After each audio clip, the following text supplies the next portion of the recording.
Hey, welcome back to the Disney Plus Everyday Challenge, and today we have the untold story of Mary Poppins. Now, you may say, hey, I've seen Saving Mr. Banks. Yeah, from 2013. I've seen all sorts of documentaries behind the scenes and everything else. I've been to the Walt Disney Studios and looked inside the offices and read all the books, and yeah. Well, here's one more. It's this is from literally November 27th, 2024, just a few months ago. It is the 60th anniversary of Mary Poppins.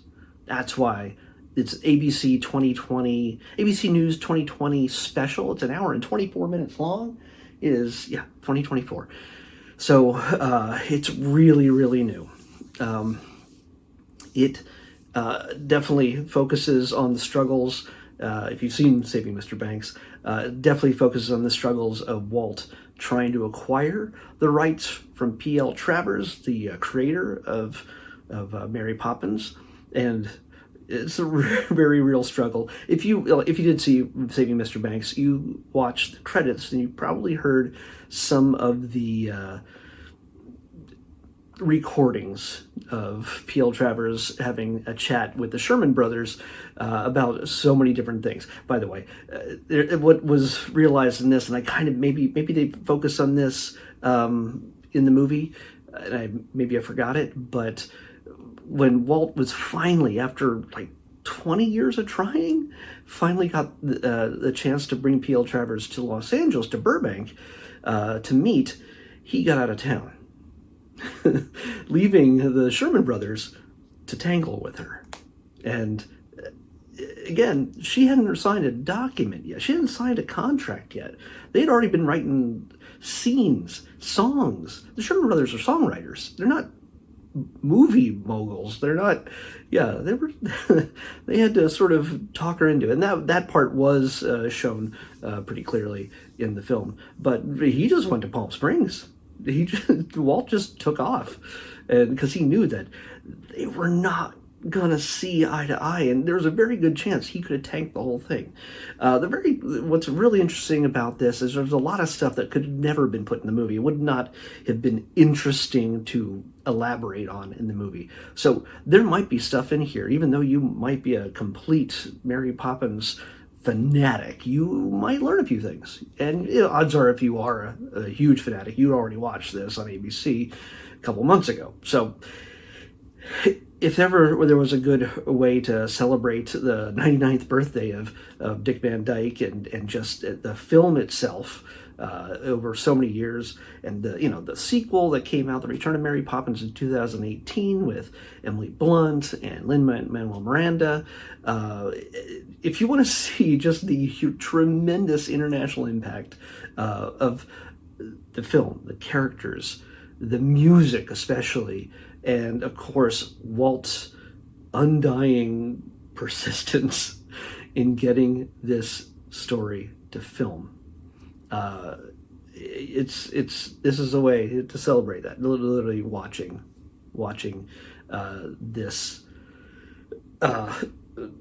I don't even want to call it a documentary, really, because documentary, it sounds so stolid and very serious, and here's a history and this factoid here. It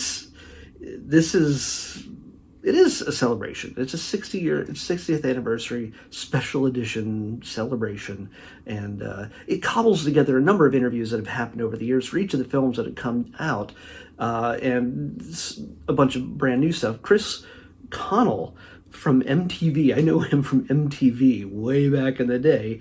It's just weird. I heard his voice at the very beginning. I'm like, that's Chris Connell. Yeah. I'm like, that's right. Okay. He's on ABC now. I don't get it. I guess I don't watch enough ABC. But if do you want to see the impact it had on pop culture, all the way into Broadway and The Simpsons. Yes, they also showed the scene from Guardians of the Galaxy 2 too. Yeah. Is it Guardians of the Galaxy? Guardians of the Galaxy, the first one? No, it's Guardians of the Galaxy 2. Yeah. So yeah, with Yondu and Peter Quill. Mary Poppins, y'all. Yeah, that does make it into the cut, along with so many other things. And also, I mean, this again goes. This is very much also a tribute to the Sherman brothers, because their blood flows through this. Their musical blood flows through this. Their sons, I believe, worked this out, and I didn't fully understand. They not worked it. They talk about their dads, or is it just one of their sons? I don't know. There's a few Shermans in this. I think. I watched it. There's a lot of people in this. Some you'll recognize, especially if you're a Disneyland like fanatic as well. Tony Baxter, shows up in this, and when you realize that the incredible impact that all the things that went into making this hybrid film of animation and live action and music and everything else come together in stage 2 at the Walt Disney Studios, its tremendous success brought to life the MAPO division. I don't recall the exact words, but M-A-P-O, Mary Poppins, is very much responsible for so many of the rides that got greenlit, the animatronics that were put into play at an even higher level than before. Everything from Haunted Mansion and Pirates of the Caribbean to Indiana Jones ride, where Tony hilariously states that they created a ride that runs from 9 a.m. to midnight every day. And I'm like, no, Tony, that thing breaks down like 5 times, at least a day. Nothing against the people running it, but it's a troublesome ride. But even so, it's the kind of thing that it could, if it really, really wanted to, it could run morning till night, and people love it. So much of it is the result of the success of Mary Poppins.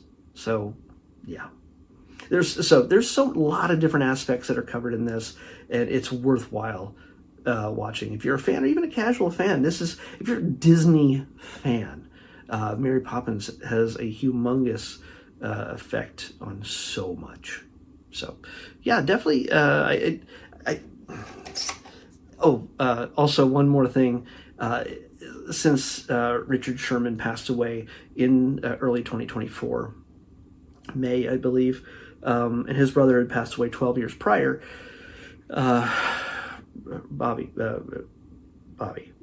Robert. Richard and the Sherman brothers were responsible for also writing one of the most famous and infamous, could be both, songs for the World's Fair, and also which would end up in the Disney parks, specifically Disneyland. First, It's a Small World. And before Richard passed away, he wrote and hand-delivered the lyrics to Bob Iger himself, a new verse for It's a Small World. And in the final moments of this, we get a brand new short film that flows through the decades into the modern day and around the world, singing It's a Small World with those added lyrics. It's enough to give you goosebumps. It's kind of a final thank you, a final, it's called The Last Verse. And yeah, it gives you goosebumps just thinking about it. Even if you don't like the ride or don't like hearing the song over and over and over again, honestly, I hope I haven't been on that ride in a while. I might have to go ride it to see if they've added that. Don't know. I'm sure somebody knows. Tell me about it. If you know, it is. I'll go find out myself someday soon, hopefully. But let's pick tomorrow's episode. I like this thing a whole lot more than I thought I would. 11 is the number. So I just figured it'd be another dry rehash of stuff we already knew, but it is the untold story. I was like, is it really the untold story? I mean, yeah. Saving Mr. Banks wasn't a exact as it all happened story. It's not 100% true. It has to be put together in a dramatic fashion in order to, make things more interesting and exciting.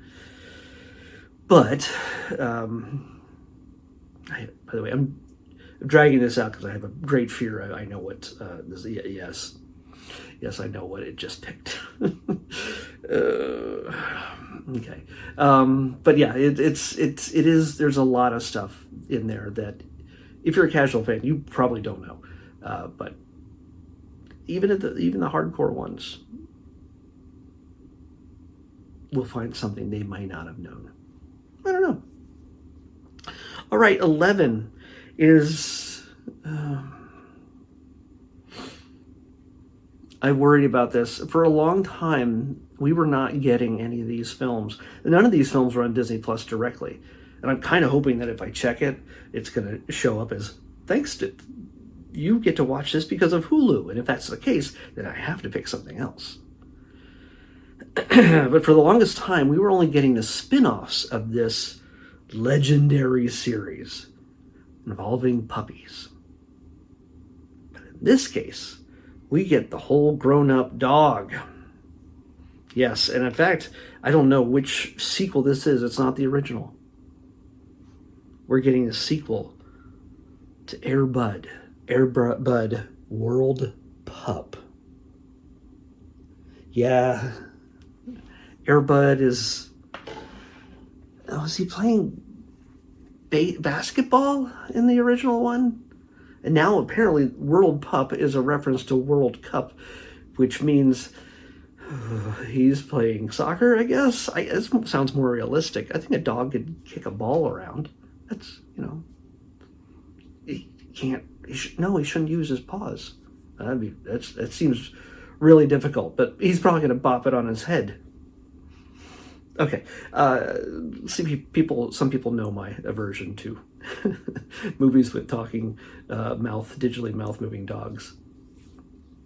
I don't like them. But we'll see. Maybe it's entertaining. We'll find out when we watch Air Bud World Pup, the next Disney Plus Everyday Challenge. I'll see you back here tomorrow with that.